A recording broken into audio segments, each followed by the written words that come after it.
एका तरी मुलाचा मला असा फोन येतो की ताई बायको गेलीये, आज 1.5 महिना झाला येत नाहीये, आज 2 वर्ष झाली येत नाहीये, बाळणपणाला गेली, हिची आई पाठवत नाहीये. सगळ्या आयांना असं वाटतं की जावयांनी स्वतंत्रच राहावं, एकटंच राहावं. अपेक्षा फार वाढल्या. जावई एकुलता एक पाहिजे आकाशातनं पडलेला, वरचं नको, पुढचं नको, मागचं नको, खालचं नको. सगळ्यांची अपेक्षा तीच. काय करायचं का आमच्यासारख्या एकुलत्या एक मुलांच्या आईवडिलांनी? कुठं जायचं? सगळ्यांना एकुलता एक कसा काय नवरा चालेल का? आम्ही काय करायचं मग? काय करूया? सगळ्या मुलींच्या आयांनो विचार करा. परवा मी वधूवर मेळाव्याला गेले नांदेडला. पोरीनी बायोडेटा सांगितला, मी सॉफ्टवेअर इंजिनियर आहे, मला 65,000 पगार आहे. ज्याला 65,000च्या वर पगार आहे त्यांनीच माझ्याशी संपर्क करावा. मुलगा शक्यतो पुण्यातलाच हवा, 2 BHK फ्लॅट असलाच पाहिजे. सासू सासरे फोटो पुरते चालतील. तिच्या आईला म्हटलं पोरगी फार स्पष्ट बोलते. त्यावेळेला तिला लहानपणापासून मी अगदी स्पष्ट बोलायला शिकवलेलं आहे, बोल्ड बनवली आहे, बोल्ड. म्हटलं ही तुमची सून म्हणाली तर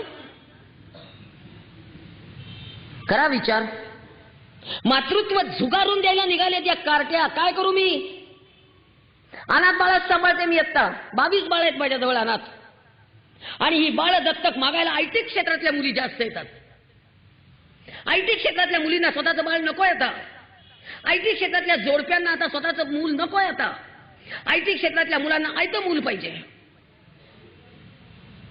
आयटी क्षेत्रातले नवरा बायको परवा बाळ मागायला आले होते. बसले. म्हटलं बसा, तरुण दिसताय, बाळ का दत्तक हवंय? नाही नाही म्हणे, मला 15 लाखाचं पॅकेज आहे, माझ्या नवऱ्याला 20 लाखाचं पॅकेज आहे. आम्ही दोघांनी बाळ जन्माला घालायचं म्हटलं तर 9 महिने गरोदरपणाचे आणि 6 महिने बाळ सेटल करण्याचे. आमचं 15 महिन्याचं नुकसान होतं मॅडम. बॅकलॉग कसा भरून काढायचा? बॅकलॉग कसा भरून काढायचा? म्हटलं अगं काय सुंदर असतं मातृत्व.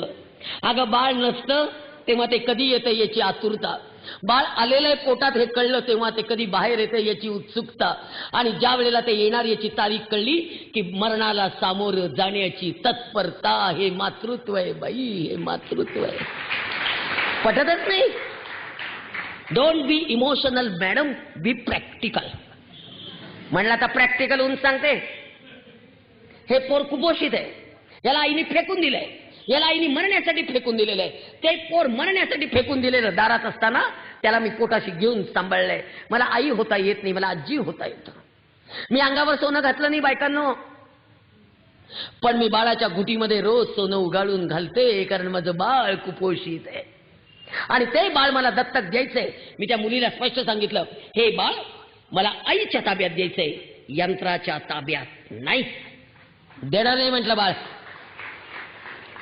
यांना इतकं सोपं झालंय बाळ जन्माला घालायचं आणि 6 महिन्याचं झालं, 2 महिन्याचं झालं की लगेच पाळणा घरात ठेवायचं.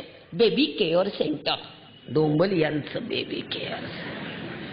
आणि 6 वर्षाचं झालं की 5 गणीला ठेवतायत. पर्सनॅलिटी डेव्हलपमेंट यांच्या बापाने ठेवली 6 वर्षाच्या बाळाची personality. CBC pattern, CBC pattern आम्ही नाही शिकलो. ठेवतात ते पोरं लांबच्या लांब कुठेतरी 5 गणीला. ती मेट्रन आणि तो तिथला रेक्टर इतके ओरडत असतात. ते बाळ धाय मोकलून रडतंय रात्री ममा ममा ममा करून. जवळ गेला कुणी नाहीये. सायकीच झालीत पोरं, माहितीये तुम्हाला. एकीकडे घटस्फोटाचं प्रमाण वाढतंय, एकीकडे आई नाही, एकीकडे वडील नाही. सगळ्या आया सांगतात मी शिकलेली आहे, मी आर्थिक क्षमता आहे, मी माझं पोर कसंही सांभाळीन, त्याला देणार नाही. त्याला वडील नको. आणि सगळ्या वडिलांनो, लग्न झालेली पोरगी ठेवून घेताना 4 वेळा विचार करा की त्याला वडील नकोत का त्या बाळाला. बालवाडीवर पाट्या लिहिलेल्या आहेत, वडिलांकडे राहणाऱ्या मुलांना आईने भेटू नये, आईकडे राहणाऱ्या मुलांना वडिलांनी भेटू नये. काय करायचं त्या लेकरांनी? सगळी निरागस बाळं एकटी येत असतात, सगळी निरागस बाळं सायकिक झाली आता. परवा राजेशजी जैन यांची एक छान फिल्म बघितली, पप्पा तुम कहां हो.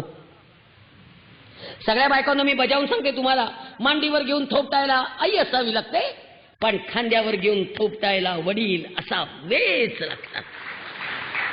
हे वडील पाहिजेत. तुम्हाला माहेरी गेल्यानंतर बैठकीच्या खोलीत वडील नकोत. तुम्हाला तुमचे वडील पाहिजे, तर लेकराला नकोत. काय ते इगो, काय ते डोकं, काय जिथे अन्याय होता तिथे जा ना ग निघून.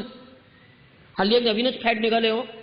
राखी पौर्णिमेला पोरगी आणायची आणि शिमग्याला सोडायची, शिमग्याला आणायची दिवाळीला सोडायची, आणि बाळणपणाला आणायची ती ठेवूनच घ्यायची, एकावर एक फ्री.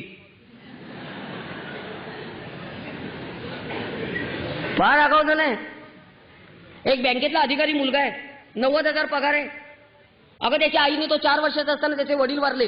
त्याला इतकं चांगलं सांभाळलं, इतकं चांगलं सांभाळलं, इतकं चांगलं सांभाळलं, आणि त्याचं MSc BEd पोरीशी लग्न केलं. सून घरात आली, पहिल्यांदा लगेच दिवस राहिले, आणि डॉक्टरांनी सांगितलं की बहुतेक जुळं असेल. नंतरच्या सोनोग्राफीत कळलं ते तिळ आहे.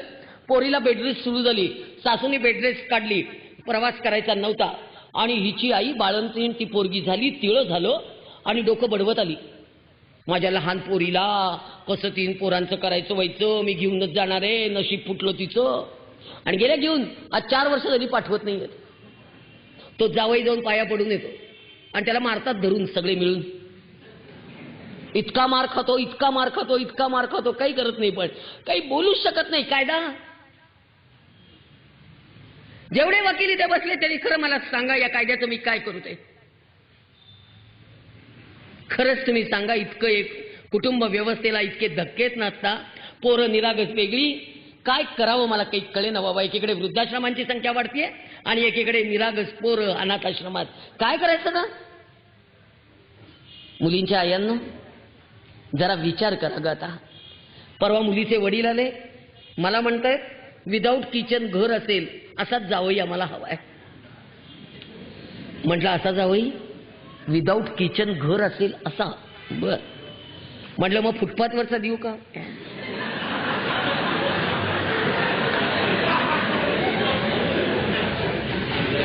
आमची मुलगी स्वयंपाकघरात जाणार नाही, आमची मुलगी स्वयंपाक करणार नाही, आमची मुलगी धुणं धुणार नाही, आमची मुलगी भांडी घासणार नाही, आमची मुलगी चतुर्थ श्रेणी कामं करणार नाही, संडास बाथरूम बेसिन आमची मुलगी घासणार नाही. म्हटलं तुमची मुलगी काय करणार नाही ते कळलं, काय करणार ते सांगा. शेवटी मी रागारागाने विचारलं त्या वडिलांना, बाळंतीण ती होणार ना हो का, आमच्या जावयाची जबाबदारी आहे. काहीतरी वेड्यासारखं. आणि सगळ्या मुलींच्या आयांनो थोडंसं भान ठेवा. याच्यामध्ये यांची चूक नाहीये असं मी म्हणत नाहीये. 100 ठिकाणी हे चुकत असतील, पण 1000 ठिकाणी आपण चुकतोय म्हणून बोलायचं. परवा एक बाई आल्या भांडत, तुम्ही पुरुषांना काहीच सांगत नाही. म्हटलं त्यांना सांगणाऱ्या 100 बायका आहेत, पण बायकांना सांगणारं कोणी नाही ना, म्हणून मला सांगावं लागतंय. काय करणार बायकांना. मी हे पण पुढे जाऊन सांगते. एका मुलीच्या अंगावर कोल्हापूरच्या सासूची तक्रार आहे. सून घरात येऊन 8 महिने झाले, सुनेच्या अंगावर मेहंदी काढलेली आहे. किती मेहंदी आहे, बोटापासून खांद्यापर्यंत, पायापासून इथपर्यंत, आणि पाठीला सगळे टॅटू. सुनेला विचारला हळद काढताना तुला इतकं कुणी रंगवलं, तेव्हा त्या मुलीने उत्तर दिलं, माझ्या मम्मीनी मुंबईहून एक कलाकार बोलवला होता, त्याला 50,000 रुपये देऊन माझ्या आईने माझं अंग रंगवून घेतलेलं आहे. काय करायचं या आईचं. परपुरुषासमोर पोरगी 8 तास मेहंदी काढायला नागडी बसवली, आईला काही वाटलं कसं नाही, म्हणून चिडते, म्हणून ओरडते, म्हणून बोलते. नगरला गेले, भर रस्त्यावर मेहंदी काढायला बायका बसतात, सगळे पुरुष आहेत मेहंदी काढणारे. काय करायचं, ओरडून ओरडून आली आहे. आणि आता एक नवीन फॅशन आली आहे, बायकांना साड्या नेसवायला सगळीकडे लग्नामध्ये आता पुरुष आहे. ओरडून आली आहे कोकलून. काय करायचं, लग्नातल्या नवरीच्या साड्या सकाळपासून बदलायच्या 45 प्रकारच्या साड्या हा पुरुष शिकून नेसवतो. 100 वेळा त्याच्या समोर उघडी होती पोरगी, ओरडू नको तर काय करू. उद्या शिक्षा देणाऱ्या न्यायाधीशांना हे सगळं सांगा कुणीतरी, हे बोला कुणीतरी.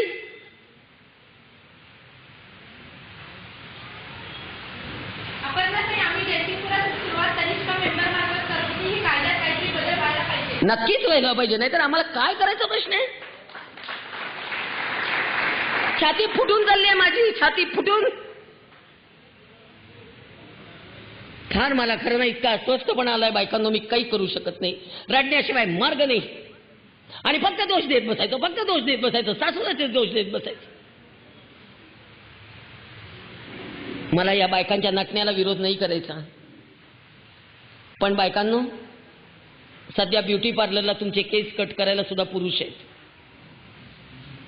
सांगलीमध्ये असे मॉल्स आहेत की जिथे सगळ्या बायका बॉडी स्पा, हेअर स्पा, फूट स्पा सगळं पुरुषांकडनं करून घेत आहेत. आपण भारतीय स्त्री आहोत ना. या सगळ्याचा विचार कुणी करायचा? फक्त एकट्या मी. आणि मग माझ्यावर ऑर्थोडॉक्सचे शिक्के मारले जातात. मारू देत, काही बिघडत नाही. पण मी माझ्या नवऱ्याशिवाय कुठल्याही परक्या पुरुषाला माझ्या अंगाला हात लावून दिलेला नाही. हे माझं पातिव्रत्य आहे आणि हे माझं सतीत्व आहे आणि ते मी मानले. बाकी मी ऑर्थोडॉक्स असले तरी मला चालेल. त्यामुळे करूया विचार. आणि सगळ्यात आणखीन एक महत्वाचं नातं सांगता सांगता राहून जाईल. जावाजावांचं. छान वागा बाई. आणि सगळ्या सासवांनो, 2 सुनांमध्ये पक्षपात करू नका. एक जवळची आणि एक लांबची. पक्षपात जरा करणं बंद करा. आणि जावाजावांनो, बहिणींसारख्या राहा. आणि सगळ्या नंदांनो, भावजाईच्या संसारात ढवळाढवळ करायला जाऊ नका. तो नवीन एक कायदा आला ना, आणखीन डोक्याला ताप. वडिलांच्या इस्टेटीत समान अधिकार. वडील गेल्याच्या 8व्या दिवशी येत आहेत कार्ट्या. वडील गेले, आता भावाकडे इस्टेट मागते. ज्या बहिणींची परिस्थिती चांगली आहे त्यांनी भावाकडे इस्टेट मागायला धावाधाव करायची नाही. आणि ज्या भावांची परिस्थिती चांगली आहे त्यांनी बहिणीला दिल्याशिवाय राहायचं नाही. काही वकिलांकडे जायची गरज नाहीये मधल्यामध्ये. काही गरज नाही. मामा संपवला हो या कायद्याने. तुम्हाला कळत नाहीये पण हा कायद्याने मामा संपवला. काल भाऊ आला सपनात, आज आला दर्पणात आणि म्हणाला ववाळ निघालायला कधी येऊ गवी तुला तामणात. तो भाऊ 8व्या दिवशी कोर्टाच्या पिंजऱ्यात. सगळी नाती संपवली या कायद्याने.